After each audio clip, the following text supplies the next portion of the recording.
আজি মই বতৰটো ডাৱৰীয়া দেখি ছাগুৰ পকৰি বনালোঁ। এনেদৰে ছাগুটো তিয়াই থৈ দিছিলোঁ, তিয়াই উঠাই থৈ দিছোঁ। উঠাই তাৰ লগতে আটা দিলোঁ।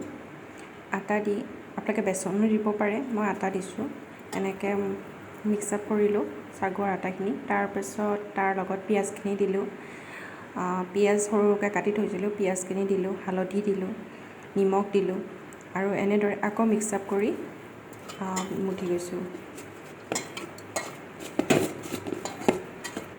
তাৰপাছত এনেদৰে লাড্ডু কৰিব পাৰে, লাড্ডু কৰি এনেদৰে বনাব পাৰে। বনাই কেৰাহীত তেল দিয়া আছিলে, তাৰপাছত কেৰাহীত এটা এটাকৈ দি গৈছোঁ।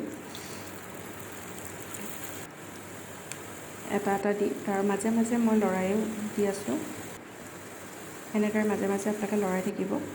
তাৰ সিজোৱা হোৱাৰ পাছত এনেদৰে ছাগুৰ পকৰিখিনি নমাই দিব।